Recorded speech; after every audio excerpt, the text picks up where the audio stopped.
Do you see my screen? Alba, can you confirm, please? Yes, we see it. Thank you. Super, thank you. Well, since it's time, we will start with this first webinar.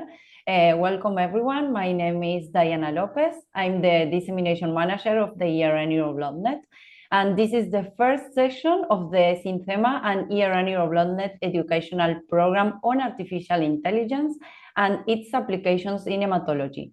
This program consists of a series of 4 webinars that will be held every Friday during May, and all the presentations and recordings will be uploaded to the ERN-EuroBloodNet website and YouTube channel. So here we have some housekeeping notes to have in mind: that your microphones will remain muted during the presentations, that please note that this webinar is being recorded with the objective of share it after, well, as I said. Then you can submit your questions via the chat box, and then the speakers after each presentation would be able to answer to all your questions. Then if you need to activate the Zoom AI translated captions, you need to go to the button in the Zoom toolbar and click on Show Captions or CC, and then click on the arrow next to the CC and select your speaking language, that it's English, as well as your caption language. Right, sorry. So this first session is titled SYNTHEMA Infrastructure for Synthetic Data Generation in ERN-EuroBloodNet. And our speakers for today are Maria del Mar Mañú Pereira from Valdebrón Research Institute and Federico Álvarez from Universidad Politécnica de Madrid. So I will give the floor to the speakers. And Mar, I think that now you are able to share your screen because you are going to start. Thank you, Diana. Thank you for the introduction. Can you see the slides? Yes, perfect. Yes, okay. So welcome, everyone. So Federico and I, we are sharing this presentation. We decided to start with the ERN first to give you the frame of what are the needs in rare diseases and specifically in rare hematological diseases for this type of initiatives as SYNTHEMA for the generation of synthetic data in hematology. First of all, I would like to give you some key data on rare diseases that is also applicable in hematology. So you may know that there are more than 7,000 rare diseases, and there is an estimation that about 30 million people is living in Europe with a rare disease. And what is the main challenge? As you can imagine, as rare diseases, the knowledge is really scarce, and there is first problems on the diagnosis, delay in diagnosis. Actually, data tells that around 50% of the people with a rare disease is lacking a precise diagnosis, and the ones that got one, they normally have to wait for 5 years of average. Also, you need the diagnosis for access to the treatment, but also the availability of treatments is, there is a big gap in rare diseases. We have a specific treatment for around only 5% of the patients with a rare condition. But if you see the number of ORFA designations, there are like around 2.6 thousand. But from them, from all these designations, less than 10% are authorized after the clinical trials, and only 180 are available in the market. So you can see the big problem that we are facing on having these treatments in the market, and at the end, the possibility to offer them to the patients. Also, around 30% of the phase 3 fail only because they are not able to meet the enrollment targets. But also we have this problem of that there are a high percentage of failure because the endpoints are not robust enough. So they pass phase 2, but the results are not so good, and then they fail when we move to the phase 3, sorry. And why is this happening? To some extent because of the lack of data evidence, and this is due to some main challenges around data, that is the fragmentation of the data repositories, that this is to some extent due to some legal and ethical barriers. So we need to pull the data or to share the data across 27 different member states and legislations, but also because there is a lot of data that is generated in different sources, let's say. So we have data in registries, in the hospitals, in biobanks, in research centers, but they are not interoperable. There is a limited implementation of FAIR principles and interoperability, and also codifications, the use of ORFA codes, or the use of the common data models. Then also there are a big problem on the translation of the results to the clinical practice, as we saw before. So there are few quality metrics and assessment of coverage bias or representativeness of our results, and limited validation and uptake of the AI models to the clinical practice. There is also some problems in integration of what we call the real-world evidence. So how to integrate the omics, for instance, genomics or metabolomics, or the functional data, and also the patient-reported outcomes. And then how to use all this data in regulatory. So the use of this data or this evidence from registries is not incorporated into the drug regulatory frameworks. So it is more and more, but still there is some, let's say, reluctancy from EMA or HTA to use this data for regulatory purposes. And we need also to engage more the patients in all this process. So these are some of the challenges in rare diseases and hematology, and how we can improve, or how we are going to use synthetic data in order to overcome these challenges. So we could have synthetic cohorts for better stratification of our patients. So the problem of clinical trials starts also in the study populations, the inclusion-exclusion criteria, in which populations we are doing our clinical trials and understanding the disease. So we can create synthetic longitudinal data sets combining data in the hospital, genomic, omics data, to improve, in this case, in the frame of SYNTHEMA, AML and sickle cell disease subgroups classification, identify these rare subgroups, and enable AI-driven phenotype-genotype matching and analysis. We can use the synthetic data for biomarker discovery and validation of endpoints. What we were saying before about the problem of robustness on the phase 3 for the endpoints in the clinical trials. So we could use this synthetic data to prove hypotheses, to identify prognostic biomarkers, predict disease progression, and to validate these endpoints. Another important part is to use this synthetic data as external control arms, because one of the problems is that we need more data. There are very few drugs, as we said before, and then if we have control arms, we need then we reduce the possibility of the patients to access to the new treatments.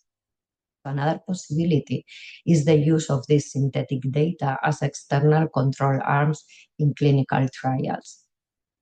This could be also used to optimize recruitment, simulate trials, and accelerate this evaluation of new therapies in hematology. And then finally, we also aim to use the synthetic data for augmentation in order to improve quality of the data and reduce the bias that is also a big problem in rare diseases. So we can apply generative AI to address missing or imbalanced data, improve the representativeness of our datasets, and support patient-centered and regulatory-grade real-world evidence analysis. So why we work in the frame of the ERN-EuroBloodNet? Because the ERN is officially established by the European Commission. It was in 2017. And what is important here is that it's not a project, but it's really a strategy of the European Commission and the 27 member states. And the ERN currently include 96 hospitals that are reference centers that are labeled or recognized at the national level by their ministries. So they are really concentrating expertise and they have capacities in order to first develop this type of initiatives on infrastructure and then to scale up the solutions to the whole community. In the core of this ERN and regarding data, we have an initiative that is called Enroll for the patient's registration. It is not a registry that is aiming to develop natural history studies or to do research, but it aims to promote interoperability standards, recommendations that should be applied in the disease-specific registries that are under their umbrella. The idea is to avoid fragmentation, to maximize public benefit from data in rare hematological disorders, and to be able to generate evidence in order to, at the end, ultimately, to improve the healthcare to our patients. These are the objectives. So to, on one hand, improve epidemiology, to find the patients, to improve health planning, but more importantly for today, to be able to identify patient cohorts and include these data sets in this type of projects to promote research and innovative therapies. So Enroll cover both oncological and non-oncological, and based on orphanet classification, more than 400 disorders that are organized in 72 disease groups. So we didn't want, as I said before, to put another registry on top, but really to collaborate with existing registries. So the first thing we did was to understand how many registries were already in place for the different rare hematological diseases, and we found more than 200 registries in Europe. So this is the whole ecosystem as of today. I will not enter into the details, but I would like to show you where is SYNTHEMA in all this ecosystem, because it's important that then we are able to scale up the results of SYNTHEMA. So this is Enroll. We are working aligned with the European Commission, as I told you before, implementing orphanet and FAIR principles. We collaborate with existing registries. Also, very importantly, we work for the uptake of these results at the member state. And we are working in several projects as realized with industry, in which Mateo de la Porta and I, that we are leading the use cases in SYNTHEMA, are also involved for developing methodologies. And then also we are in Herdera, that is a partnership in which Federico and I are also included, and we are leading from the infrastructure point of view and the clinical point of view, several use cases related also to SYNTHEMA. And here SYNTHEMA is one of the key projects in all this infrastructure. So for the use cases, we have sickle cell disease and acute myeloid leukemia. So as I told you before, we choose these two use cases because they are really different. So one, acute myeloid leukemia, is a blood cancer that starts with immature myeloid cells in the bone marrow, and then they have an abnormal growth and divide, quickly interfering in the normal blood cell production.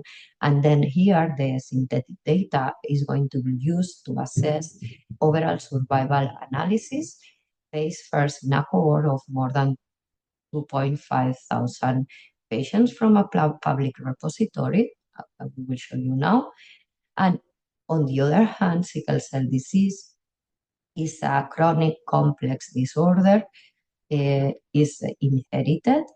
So here the problem is that the red blood cells become rigid and sickle-shaped, breaking down or blocking the normal blood circulation, resulting in acute and chronic pain and progressive organ-specific complications.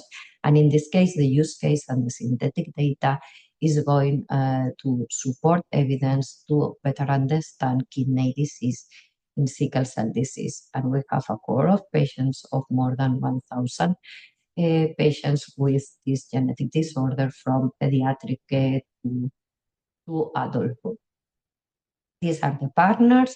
They are part of the ERN-EuroBloodNet. You can see that, as I told you before, that sickle is led by me, by Debron, and then AML is led by Humanitas in Italy, by Matteo Della Porta, and there are several clinical partners that are contributing to the both cases, most of them.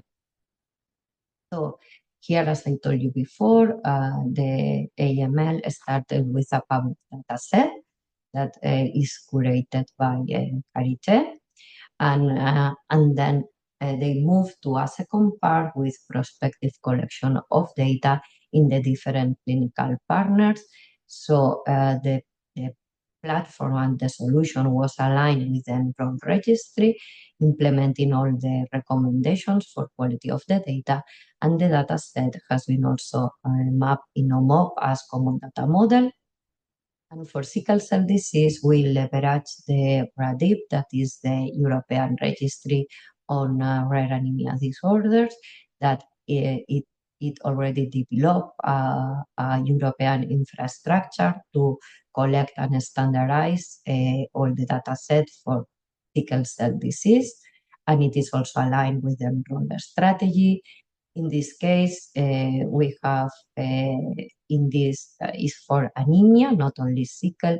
We have more than 6,000 patients, but in concrete, 4,000 for sickle cell disease. But we started, sorry, here just to mention very rapidly, because there will be a webinar on it, the importance of the quality of the data and the implementation of the quality of the data. And we did it based on the European Medicines Agency, and then also in the European Health Data Space. But I will not enter into detail because there is one webinar on this. And then what is important is that from this registry, we move to the federated platform that is called Radian, and that has been deployed in 4 countries. And then Federico will go more into the details of the infrastructure and the federated platforms. So just to finalize, as I said in the beginning, what is also important is that from these 7 clinical partners, we were able, or we will be able, to escalate the solutions to the red blood cell subnetwork for sickle cell disease, or to the myeloid subnetworks in the case of EMA. So these are the next webinars. Then, of course, we are happy to have questions or go more in depth for some specific topics. But just to tell you that there are these webinars on regulatory, the legal part, data quality standardization, for the reason I did not enter into the details.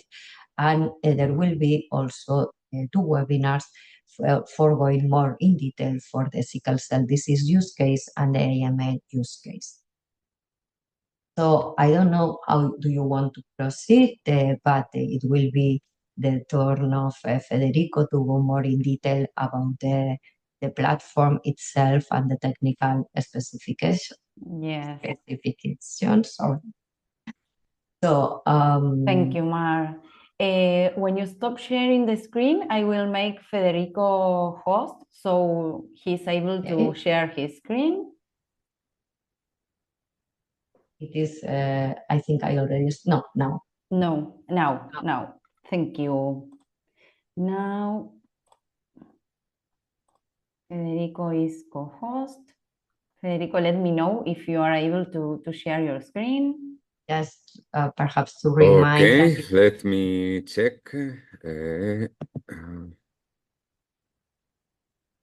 Yes. Questions in the chat whenever you want, and then after Federico can open the discussion. Thank you. So thank you. Okay, so I think that you should be able to see my screen. Yes, we see it, but not in presentation mode yet. Yeah, now. Okay. Super, thank you. Okay, so the presentation for today, thanks for the great introduction made. I'm going to focus on the 2 aspects. It is the overall view of the approach to synthetic data generation in hematology. And then we will follow with the explanation of the infrastructure, data infrastructure as a distributed infrastructure. And we will follow by a short presentation of the interface, the form of a demo, short one. And then, of course, we'll allow for some questions. So let me go to the main parts of the presentation of SYNTHEMA, what we are doing, what we are proposing in terms of infrastructure, and as well, which are the key challenges and how we are addressing the challenges. So first of all, this project SYNTHEMA is the synthetic hematological data over federated computing frameworks. So these are the 2 main parts that we are developing: the synthetic data and as well the generation, that instead of having a central collection of data, we are able to develop the synthetic data, to generate the synthetic data directly from the different repositories, although they are distributed. In that way, we are facilitating this federation, and we are able to enhance the privacy and ownership of data. In that way, as commented, there's a large group of disorders, and since there's a large group of disorders and many of them are rare, the data is distributed in many different repositories, different clinical sites, and they are unconnected. So one part of the infrastructure is first to connect, and then is to analyze. But first is to connect all these data sites, and then to be able to analyze and as well to generate the data, since the cases for rare diseases are low in comparison with others. It's very relevant, the power of synthetic data generation, for many applications, starting by the possibility to augment cases, find different cases, be able to, let's say, complete the number of cases in different sites to have a balance. Even one of the parts is for trials, for clinical trials, when you would like to have synthetic data for the control arm. That's something that is important. The cost of gathering data is high, so the synthetic data is something that, of course, will help the research. We need to establish a cross-border hub to develop and validate, and as well these AI techniques that are, let's say, producing the synthetic data. But we need to anonymize data. We need to have a secure environment, and everything should have the basis of the ethical and, of course, regulatory compliant research. And this is something that we need to address. This will be addressed in other different webinars, but it's important to understand that this is one of the challenges and missions that we have. So SYNTHEMA aims to generate high-quality synthetic data, including clinical omics and imaging. Let's say that we are not thinking that, let's say, that our clinical data is something that we need to generate, but as well, there's multi-omics information of the patient's imaging. We have the genomics. So there's, let's say, multimodality of that patient data that is very relevant because we can have more richer studies and have better results. The balancing of data, as I commented, the imputation of missing variables. Let's say that there's information that we can find on different diseases in repositories, but of course, this data in some cases is not complete. So that imputation of variables is relevant with synthetic data. We can augment the data as commented, or even the amount of data that we have there. Okay, this is relevant for the knowledge of the disease, diagnostic and prognosis capacity, outcomes, patient stratification, risk stratification, treatment planning. So the data as well will be able to help in having better results, more accurate results. And in many cases, that's something that will help for the clinical research. And that's something that we have to understand that there are different challenges. So first of all, the synthetic data generation for multimodal, longitudinal data and complete information is really complicated. So having for cross-sectional data is complicated, but for longitudinal, we need to recreate something that is the part of the timing, part of the time, or when we gather the data, how this is evolving. Then, of course, the multimodality, as I commented, data quality, something that is extremely important. So if we are producing synthetic data, as we have over the internet, a lot of videos synthetically created that are, let's say, of very low quality. This can happen for entertainment, but this cannot happen for medical research. So we need to understand that the data should have a good quality and fidelity to the original patient data. And the validation procedures can only be done like, okay, we have some metrics, okay, and okay, that's fine, it's similar. No. We need to have the validity and clinical utility. And this can only happen if we have the engineering part and the clinical part together working. That is what we are doing in SYNTHEMA. And then, of course, is the regulatory acceptance. We'll talk more on other webinar. For instance, if the synthetic control arm can be accepted for clinical trials, that is very important for rare diseases because you are not using real data for the control arm. And this is allowing you to have more patients in the main arm. The synthetic data as well is, let's say, important because it contains no personal identifiable information. So in the sense that if we do it well and we have the anonymous tools and anonymization tools can be anonymous. And it's important that we can work with that privacy of patients, okay? We can augment data as commenting, and not only with the regular cases. So we have a cohort of, I don't know, 60 patients, 55 or let's say representing the regular and only 5, another, let's say, variation. With synthetic data, we are able to as well augment this part of the more rare cases of the rare diseases or different cases. So that's something that can help. So the important part is that we can deal with different kind of data. We can focus on different kind of data, but all of that challenge should be done together. Okay, that's important. That different data quality, that dimensions. Data quality is not only about the accuracy. It's about the completeness, okay? This the bias, misleading analysis that we are having, validity of the range, patterns, data types, consistency is utmost important, that is consistent with the step and multiple sources that has a purpose. Okay, it's not that this is not for laser as the synthetic generated video that are fancy. No, we need to have something that is statistical compliant. That means for a purpose. You can model, you can use AI on top of this.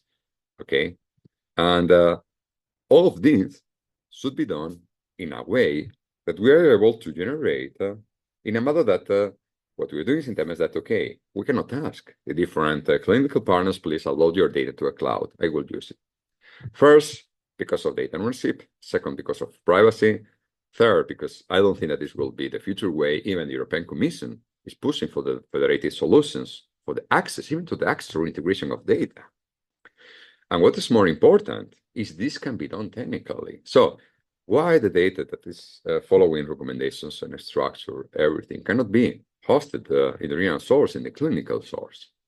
And we are only able, when doing the analysis or within the synthetic data generation, that we only exchange parameters that are totally anonymous, that are not having any patient data. And what we are doing, and as well, is to contemplate the richness of that solution. So maybe the populations are not the same exactly in different countries. They have some variations. If we aggregate everything to cloud and apply a generated algorithm, maybe we are not really going and finding the, let's say, the richness that federated learning can do. Federated learning means that the data, it's again not moving out from the original source, clinical sites, registry, and we are computing, aggregating the results by aggregating parameters. And what's important is as well as the distributed access. And that's very important. So we believe in that way that more hospitals, more clinical sites, or data producers will be happier to join the federation. Okay, and that's something that we are pushing. And that's possible as well to generate the synthetic data using the federated learning. So the training and validation of different nodes is possible as well to have the federated learning and then, let's say, put that together. Okay, so it's possible to have joint generative models. And that's something that we can have, and for sure will improve the way that, let's say, we are able to generate more and more data, as commented in the last slides. Of course, the validation, fidelity, and privacy should happen. But the important thing is that as well can happen at the local level. And that's important to find the different specificities of the elements. We are addressing different diseases represented by Mars. So since I'm an engineer, I would have done much worse. So my view is that we are following these two cases in SYNTHEMA, but the technology that we are generating in SYNTHEMA can be applied to many other hematological diseases. Of course, in terms of the platform data infrastructure, but as well in terms of the algorithms for the data generation. And that's important that we understand that the solutions should be able to scale up and should be adaptable to the different diseases in the oncological and non-oncological side of the hematological diseases. Which are the key drivers? Again, the synthetic data generation, we can generate it to patients with the real features. So one of the assets that we are developing is a data asset pipeline where we are doing the data generation and anonymization.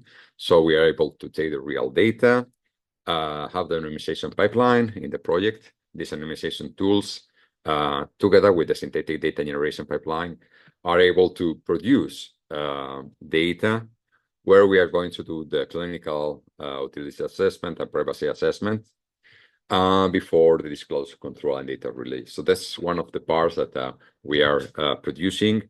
We are in the last year of the project, and this is already happening with different tools.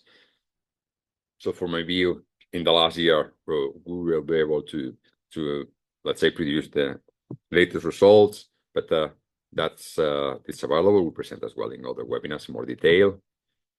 the synthetic validation framework that we are developing. So it's not only an internal tool, but as well, I think would be very, very useful to be used in the future for many of the, let's say, of the diseases that we are addressing in SYNTHEMA, but for many others that we are doing.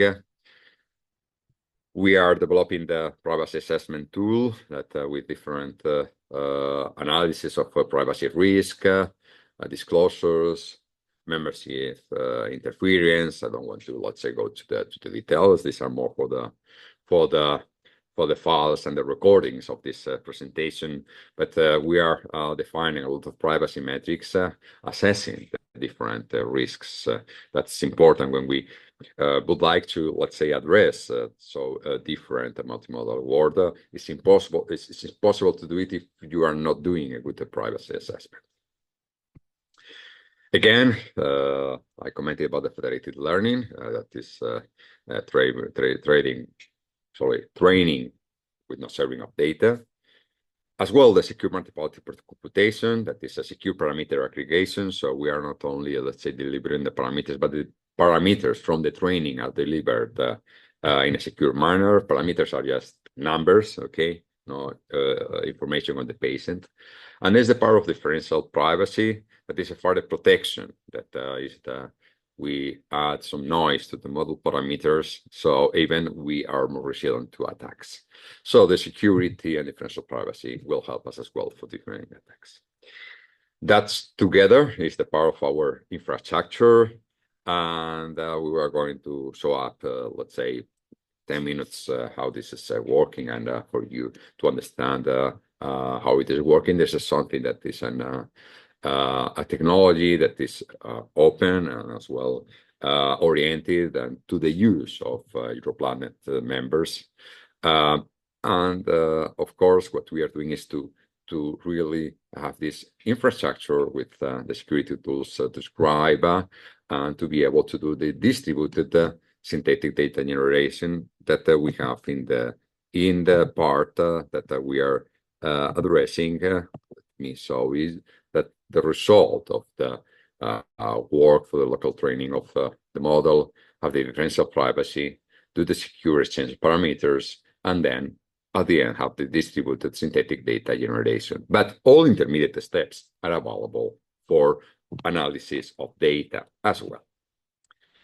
Again, in privacy, we have a tool called Spice Risk Reduce. All of this that since we are in the last year, the technology is developed. We are now with the testing phase, testing phase, and we are able to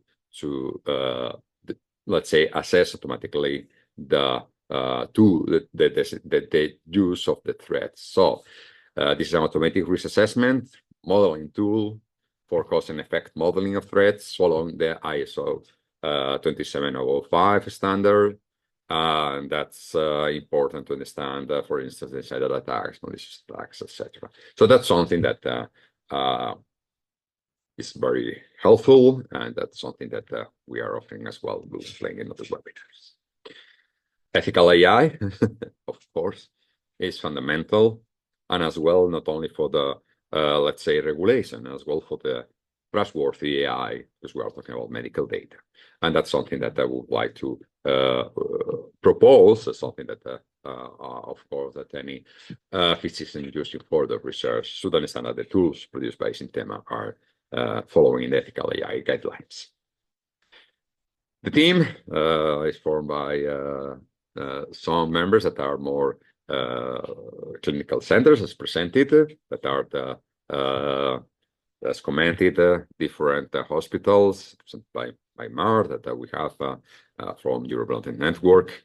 We have technical universities, Technical University of Madrid, SBA Research, alma mater, the Bologna University, Vicomtech, University of Southampton, and we have Humanitas that was clinical, but as well technical. And then we have some research centers in SMEs that was a net company, and one partner for this ethical and regulatory part, and one partner for the dissemination of this Australia. It's time for the demonstration of the platform. So I ask you for 10 minutes from my colleague Santiago. And of course, you can visit us in SYNTHEMA, follow our social networks and LinkedIn and many others that we are having. So I suggest now to move to my colleague Santiago Barrio for a short presentation, no more than 10 minutes of the platform, so then you know how to do it, and then we can have 4 questions, of course. Thank you, Federico. I've already made Santiago co-host, so let me know if you are able to share your screen, Santiago, if everything is works. Perfect. Yeah, thanks. So you should be seeing my screen now. Yeah, thank you. Yeah, we okay, see it. Thank you, Federico. Thank you. Then let me present.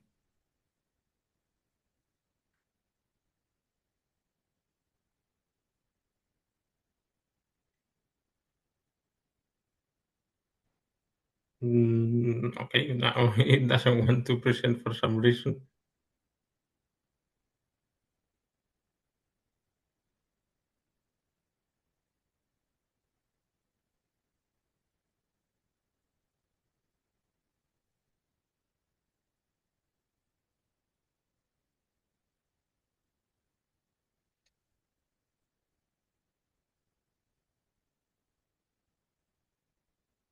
Okay, sorry about that. Okay, just to follow on what Federico has shown, I want to give just a little bit of insight on the platform side, on the UI. So, first of all, to map also what Federico said, we have this distributed platform. So, important note here in order to follow the demo is that we have different roles here, and the major roles here will be the actual users, of course, the machine learning researchers, so the model developers, the AI developers. But of course, we need to include in this loop the data providers, the data governors, so the side of the clinical nodes, and also because of this validation framework and the necessity of this confirmation, no? That the process and the generation is going correctly. No? So today, I just wanted to give a little glimpse on how the model developers can interact with the platform. And for this, we have a user interface. This user interface adds to each of these roles. No? So in this user interface, data providers will also be able to manage their own resources, to track the data and also track the trainings that are requested, let's say, in a federated way. So going a little bit on the demo user story, we have this AI developer, and in order to generate final data, he wants to leverage the distributed federated platform, and for that he needs to, of course, register his own model and then explore and use the data that is in the different nodes. No, so these are the steps. I divided this into 3 different phases, which would be more on the data discovery and data ingestion, then the actual federated training, and of course the synthetic data generation. So for the first part, talking about the data and how to explore this data, I have 2 different videos. So I will speak over them. Basically, here we are seeing the data ingestion part of the UI. Here you can see at the left side that we have the different services and, of course, the catalogs.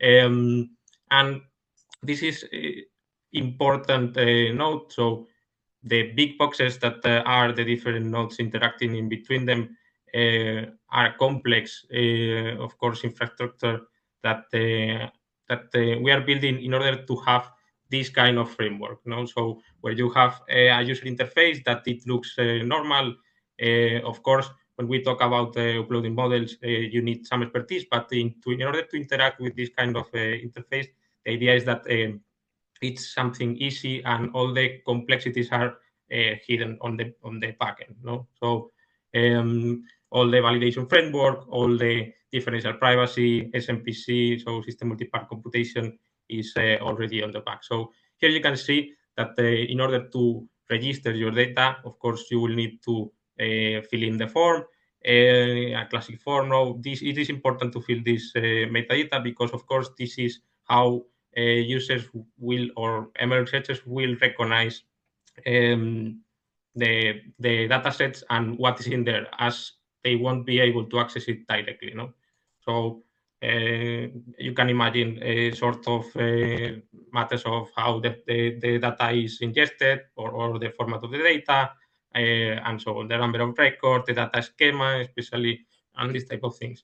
And also, I want to include here the service of anonymization this data. If you need to anonymize data before ingesting into the federated platform, in SYNTHEMA we have also a tool. So this is kind of the services that we can include in this whole platform, in this whole infrastructure, that aid in the interaction in between the data provider, so the clinical side and the technical side. No? So you can see that here you can set up how it is anonymized the data. You will choose your file, of course, and you have the same process on annotating the dataset itself. So maybe I can skip this part until the point where the data is anonymized, is ingested with all the metadata, and then how this is shown in the actual interface once you want to discover this data. So this is the part where our user will find the data. You can see this that I was commenting about, and actually manage these, let's say, types of catalogs, and this is the idea also for the synthetic data and so on. Okay, going then to the federated learning part, so the actual training. We of course know now how to access these catalogs, and then we need to, of course, schedule a training. For that, we will need to choose which datasets are included. So the federated learning part, we have of course the models. These models need to be uploaded to the system, and for that we use a Python PyPy package. So more a coding framework for the developers in order to connect to this service and be able to upload the models. So once we have our model and we know that there is data, it is important that the collaboration between the technical team and the let's say data providers is strong in order to know which types of data or which datasets we should target.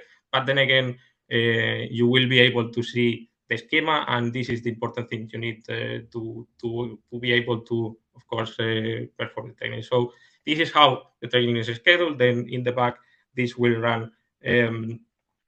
As you can see, you have also a tab to see the tasks, how they run. Of course, this takes the time depending on the model, depending on the resources on the local node, the availability, and so on. So yeah, I will skip until the task finishes. Okay, you can see that the task finishes, and of course you can see the results. So the trained model is also uploaded to the system. You can see the metrics from the different trainings in the different data sets. So here are 3 nodes, and then the global training, let's say, which is the aggregation of these 3 runs. No? And you can see that the model gets trained, and you can access it there in the platform. So that's a very, very big summary on how that works, but at least that's how it's shown, and that's the idea, no, on how to facilitate the work of the users, let's say, and automate everything we can. No? So going to the synthetic data generation, once we have our trained model, we can access the service of the synthetic data. Here you can see, for example, examples of already created synthetic data sets, with the option to explore them and even request for specific sets of data. And also here you can see metrics from the data set. You can explore here if it fits the purpose of your model and so on. No? And the idea is that, let's say, once you get to the point of requesting an actual data set, you can see here that you have the button to request, and then you can ask things of like number of samples. You can filter different range of ages or whatever you can imagine that is enclosed in this form. So yeah, basically you request this data, and here you can see that the request that you've made in order to track that, and once it's generated, you can download this data set. It downloads it in CSV file, and of course then you can do with this synthetic data set, which of course is anonymized and everything. Well, you can use it for any purpose, no, that you may. And that would be all. I hope I could explain myself in this little time. Thank you, Santiago, for the presentation. We don't have any questions yet on the chat, so I don't know if you, Mar, Fede, or Santiago wants to comment anything. Or anyone has a question, want to unmute and I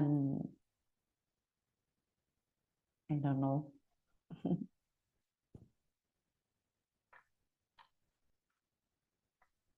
So well, if we don't have any questions or any comments to do, I think that we can finish the session now. We encourage all of you to register to the next sessions that will be held every Friday during May. And well, thank you everyone to participate on this webinar, and all the material will be available on our website and YouTube channel. So thank you all and have a nice day. Thank you. Bye-bye. Thank you. Bye. Bye. Have a nice day. Bye-bye.